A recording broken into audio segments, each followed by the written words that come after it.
I'm with Belaa Sanghvi ji at her studio in Mumbai. Namaste ji. Namaste. She is a doyen of textiles, known for her craft revival work and has worked across many clusters for 40 years.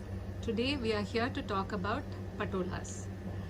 So, Thank you very much. It's been a pleasure talking to you even till now. Yes. So I'm really looking forward to our interview. Belaa ji, for a South Indian like me, why is the patola so special? First of all, one needs to understand what is a patola. It's tie and dye at the yarn stage, and then it is woven. So you understand warp and weft, right? Warp is the vertical, weft is horizontal, right?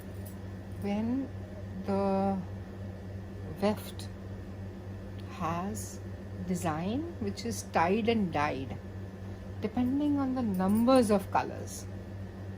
So if it is, say for example, 6 colors, then 7 times it is dyed and 6 times it is tied. So first, whatever color that you want, white is tied. Wherever you don't want white, that is, white is where you tie, and whatever is the next color, wherever you want it, that is where you keep that space open. Say for example, normally it's white and after that is yellow. So wherever you want yellow, you will keep that area open, and otherwise it is tied. And it is tied so tight that eventually also the color should not seep in. One of the major problem is seepage in tie and dye. So then you have various colors. Depending on the numbers of colors, it will that many times it is tied and dyed. That is just the weft. When it comes to warp, can you imagine the length? Now that area also has to be tied and dyed, and while weaving, both has to come together at the exact point. Now if it shifts in the beginning by 2 millimeters, by the end of the sari you will not be able to see the design also. So it's precision weaving, not only precision tying, not only precision dyeing, but also precision weaving. So you can understand how important it is as a textile. The way I like to explain patola is when you look at a computer and you enlarge it, you get those small squares. Can you imagine those squares at that time are tied and dyed and then shrunk? That is when you will be able to see the color with the smoothness. Can you imagine that? That is the technology. In the 3rd century, they had thought of that technology at that time. That is the fascination that most of us have with pattern patolas. Which leads to the next question. You said 3rd century. How was this invented, or where was this invented? Well, we have the earliest record of patola is in Ajanta visuals. The Ajanta caves, they have the visuals where the Jataka tails are there, and the queen is the one who is wearing the patola design. Simplistic, nothing very elaborate, but just the 5-dana design and things of that kind. But yet it is identifiably patola because the painters were very good, and yet you could see that in the patola you get that slight shaking of the edge, and you can identify that this is a patola, and that's how one knows that that was a patola saree. Where is the best patola available in India today? Patan, undoubtedly Patan. Till today, the yarn imported is Chinese. It is hand twisted, and then it is created into patola. There's something about the water of pattern, that the absorption of the dye is fantastic. How long does it take for a weaver to train in order to do what you would think is a good Patan Patola saree? I am still training my first weaver, so I won't be able to answer that because the need for perfection is so high and at so many different levels that if you perfect one level, then you go to the next level. Then you go. It's like life, you know. There is nothing called perfection.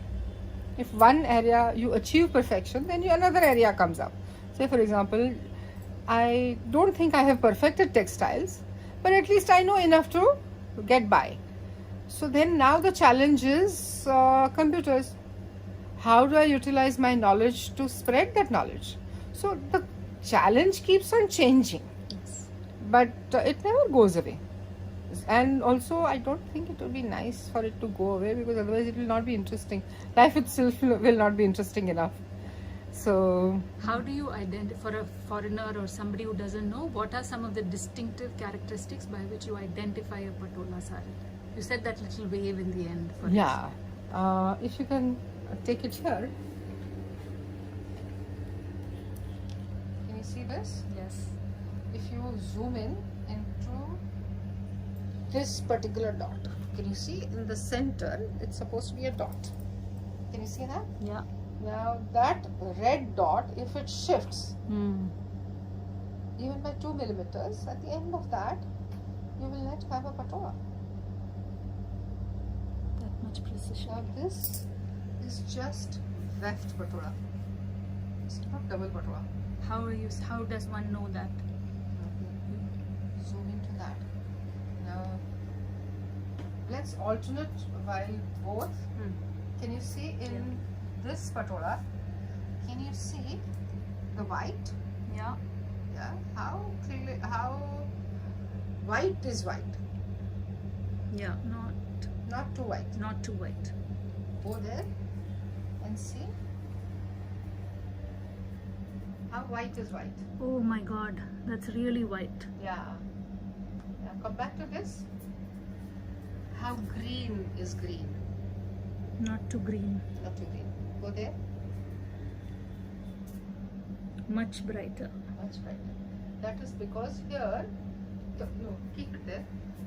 Warp and the weft both are tied and dyed and then woven together. Now, can you see the center with a red dot? Yes. Can you see the precision work? Yeah. Now, if that shifts again by even 1 millimeter, by the end of the saree, you will just have gibberish patola. Look at the elaborate designs on this. The work of this karigar is fantastic. And what is this motif called? It's like in Kanjipuram we have Hamsa. Do these have names?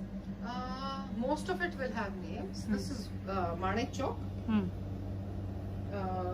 It's based on an area of Gujarat called Manek Chowk.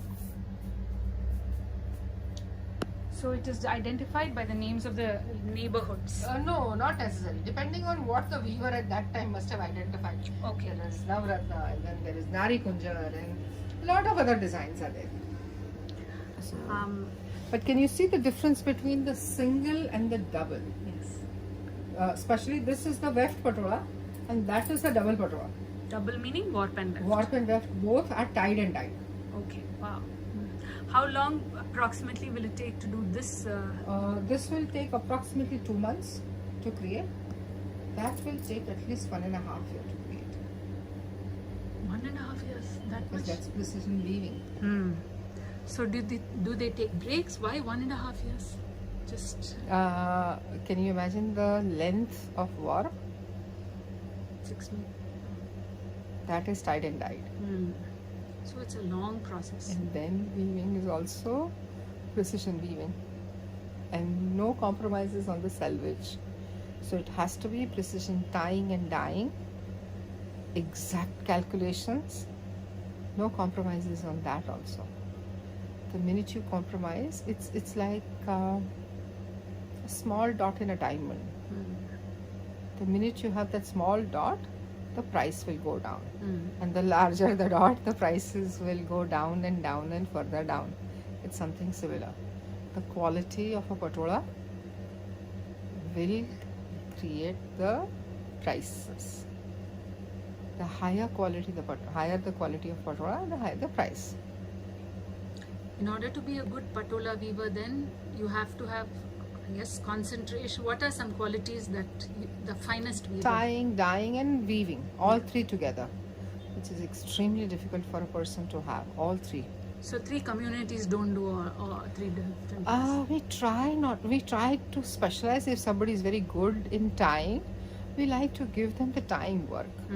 But there are people who are doing all three also, but then the quality of patola is mediocre. It's only 1 or 2 weavers I know of working for us can do all 3, and they are our trainers.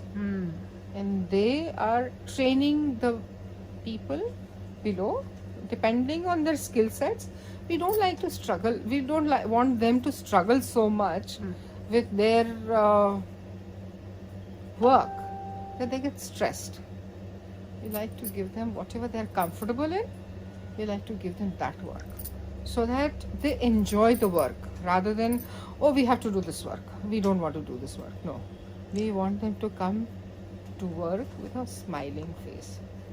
For a Gujarati, what does the patola mean? By that I mean, for me, a wedding saree was always so like that. What is the cultural context of a patola for a Gujarati? First of all, for a Gujarati, patola is esteemed textile and extremely high in the priority. Those who can afford it, they will wear it for a wedding. But even those who can't afford it, for the 7th month ceremony, people don't mind borrowing the patola from somebody else, from a family member, which is handed down in the family. But for the 7th month ceremony, they will be wearing only patola, because originally, if you understand, it was done with natural dyes. The moderns which were used is harda, beda and amla, which is triphala. And that were the moderns.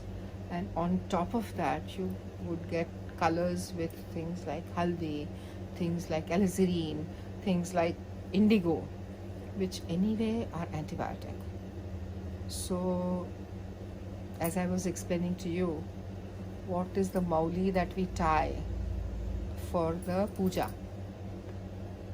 That itself is the remaining threads of patola, which are cut out after every weave. You do have some remaining threads. Can you imagine, even in Ayurveda, the charred patola will create a medicine. So it's so highly esteemed for us.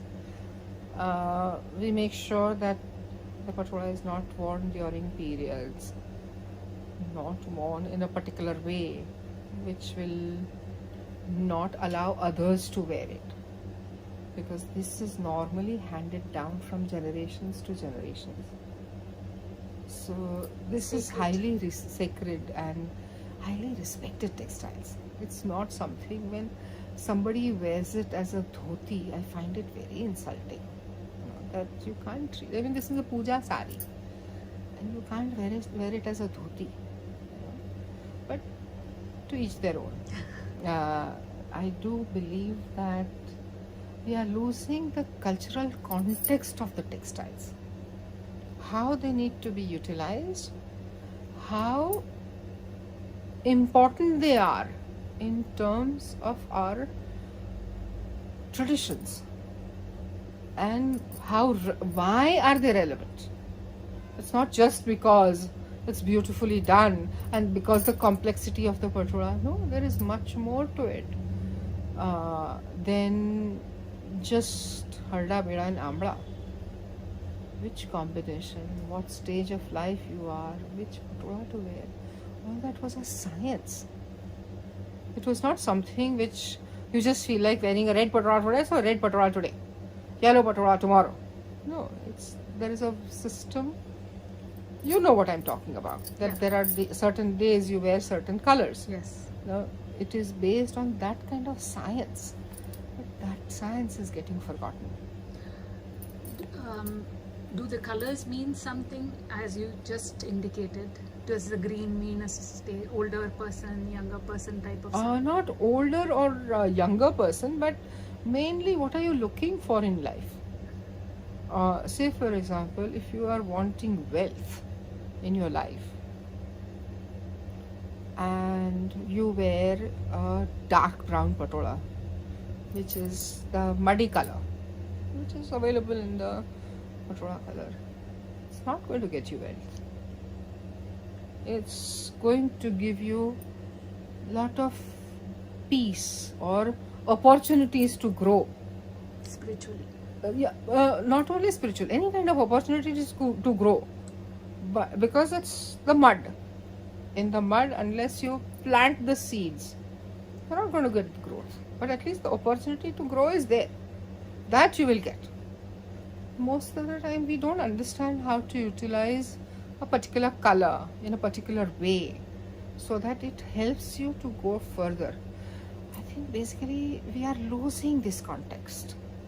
Not just vis-a-vis patola, vis-a-vis all the textiles.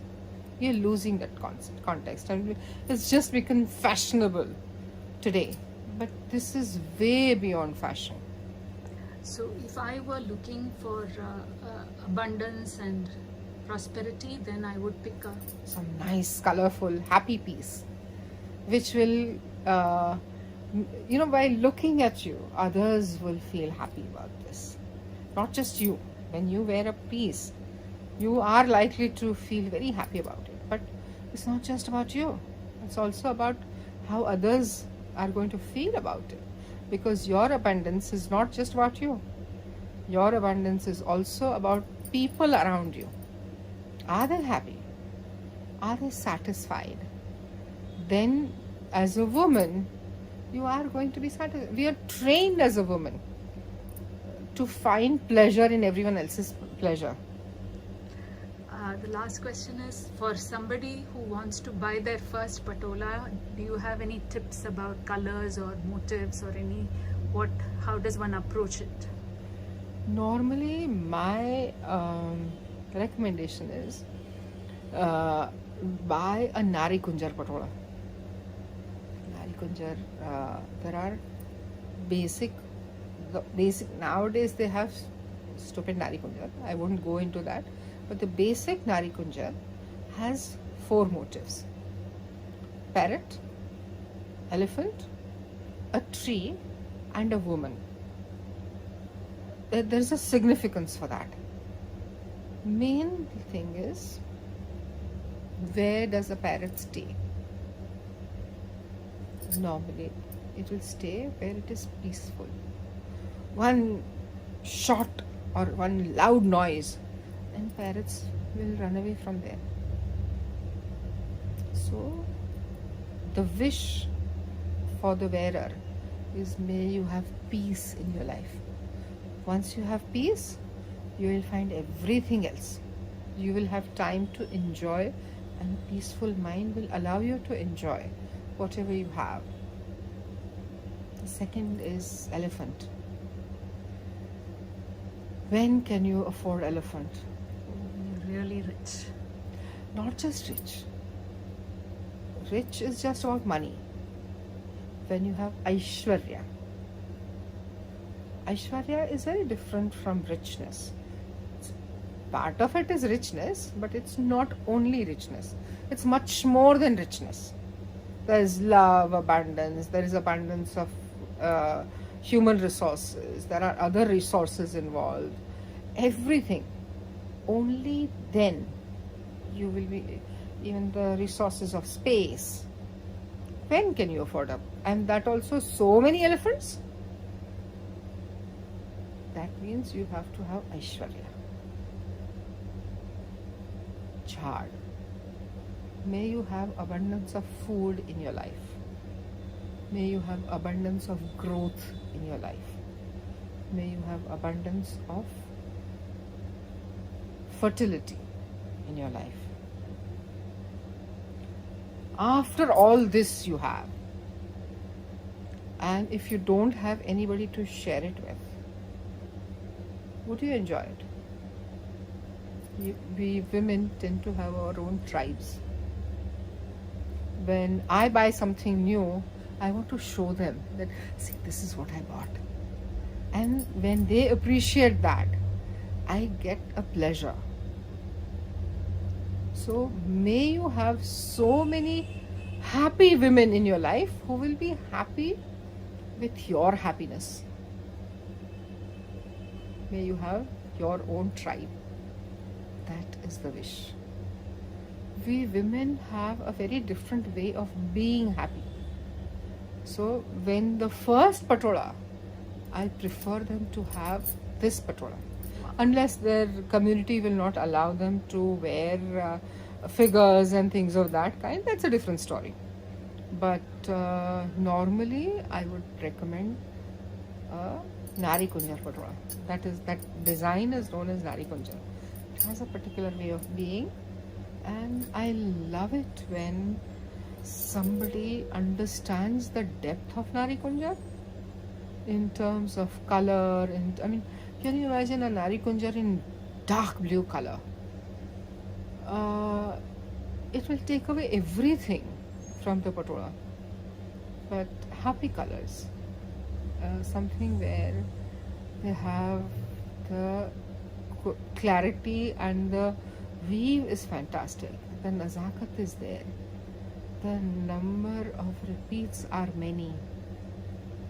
That is when one would like to enjoy that piece, and that piece can go from generations to generations to generations. This is not a Nari Kunjar. Oh no, this is Manik Chok. Manik Chok. This is What does this signify? It's basically a chalk where amalgamation of everything happens at the chalk. Whatever you need is available at the chalk. And also there are some communities which will not allow them to wear figures. So say for example Bori community or some communities in Jainism, they will not be wearing figures. So this is something which is allowed by, I mean, this anybody can wear. Do you have a Nari Kunjar here? I don't think today I have that. Okay. Thank you so much Most for the welcome. words you have given us and Most the welcome. pearls of wisdom. Most welcome.